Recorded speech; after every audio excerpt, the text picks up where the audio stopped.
नमस्कार दोस्तों, तो आज हम आपको सुनाने वाले हैं कार्तिक मास में सुनी जाने वाली तारा भोज की कहानी। साथ ही हम आपको तारा भोजन विधान के बारे में भी बताएंगे।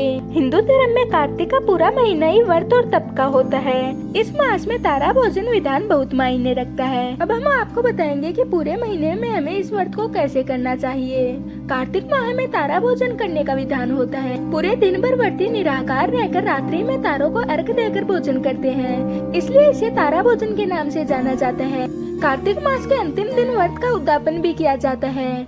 कार्तिक माह में पूरे मास अपनी इच्छा और शक्ति के अनुसार व्रत का विधान होता है। पूरे मास व्रत के अलग अलग विधान बताए गए हैं। जो भी मनुष्य को उत्तम लगता है और पूरे माह पालन करने के योग्य लगता है, वह उस नियम के अनुसार ही व्रत रखता है। व्रत के उद्यापन में अपनी श्रद्धानुसार ब्राह्मण को दक्षिणा देने के साथ ही किसी ब्राह्मणी सास अथवा किसी बुजुर्ग महिला को साड़ी और सामर्थ्य अनुसार दक्षिणा देने का विधान होता है। कार्तिक मास का पुराणों में भी उल्लेख किया गया है। इसमें ब्रह्मा जी बताते हैं कि कार्तिक मास के समान कोई भी मास नहीं है, सतयुग के समान कोई भी युग नहीं है, वेदों के समान कोई भी शास्त्र नहीं है और गंगा जी के समान दूसरा कोई तीर्थ नहीं है। साथ ही अन्न दान के बराबर भी कोई दान नहीं है। कार्तिक मास में भगवान राधा कृष्ण, पीपल, पथवारी, तुलसी, आंवले, केले की पूजा करनी चाहिए। साथ ही रोज 5 पत्थर रखकर पथवारी पूजा, कीर्तन और दीपदान करना चाहिए। अब हम आपको बताएंगे कार्तिक मास में तारा भोज का विधान है। कार्तिक प्रारंभ होने के पहले दिन तारों को अर्घ देकर भोजन करें। कार्तिक के दूसरे दिन दोपहर को भोजन करें और तीसरे दिन निराकार व्रत रखें। इस तरह से पूरे कार्तिक मास को इसी क्रम से पूरा करें। व्रत उद्यापन में चांदी का तारा या फिर 33 पेड़े ब्राह्मण को दान करें। इसके अलावा कार्तिक मास में तारे को देखकर भोजन किया जाता है। रोज दिन भर निराकार रहकर तारा देखने के बाद ही व्रत खोला जाता है। यह व्रत ही तारा भोजन कहलाता है और बाद में ब्राह्मणों को भोजन कराकर चांदी का तारा व 33 पेड़ों का दान दिया जाता है। इसके अलावा छोटी सांकली इस व्रत में 2 दिन भोजन और 1 दिन उपवास रखने का विधान है। इस क्रम को पूरे मास तक किया जाता है और उद्यापन के समय सोने या चांदी की सांकली भगवान के मंदिर में चढ़ाकर ब्राह्मणों को भोजन खिलाया जाता है। आपको सुनाएंगे तारा भोज की कहानी। आज हम आपके लिए कार्तिक मास की तारा भोजन की दूसरी कहानी लेकर आए हैं। एक समय की बात है, एक राजा था, उसकी एक बेटी थी। राजा हर साल कार्तिक माह का व्रत और स्नान आदि करता था। मैं राजा की बेटी ने कहा, पिताजी इस बार कार्तिक स्नान में हम तारा भोज का व्रत करेंगे। राजा बोला, ठीक है। राजा की बेटी ने पूरे श्रद्धा भाव से तारा भोज का व्रत किया।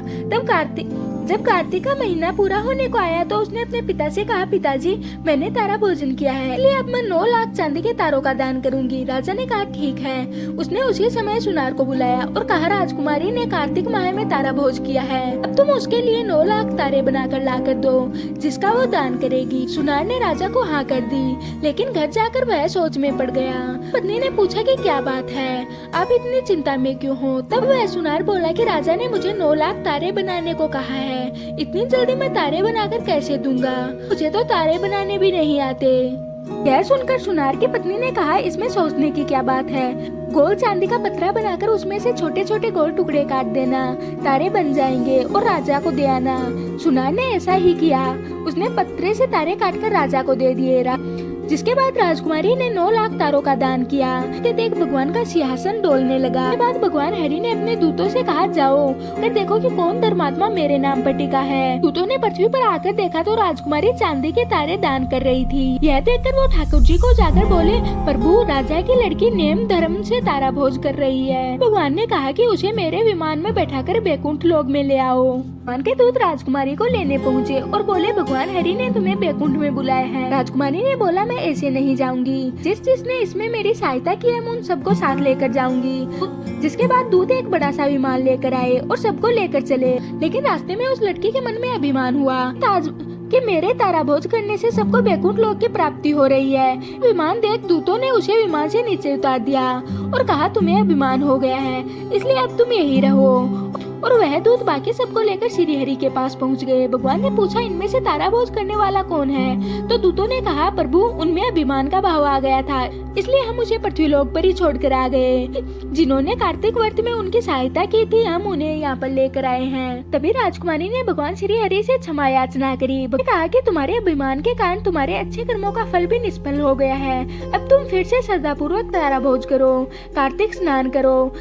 तब तुम्हें बैकुंठ की प्राप्ति होगी। अगले वर्ष उसने फिर से श्रद्धापूर्वक कार्तिक स्नान में तारा भोज व्रत किया, जिसके बाद भगवान के दूत आए और उसे लेकर बैकुंठ चले गए। कहते सुनते और ओंकार भरते सभी पर अपनी कृपा बनाए रखना। तो ये थी तारा भोज की कहानी। मैं आशा करती हूँ कि आज की हमारी वीडियो आपको पसंद आई होगी। अब हम मिलते हैं किसी और वीडियो के साथ।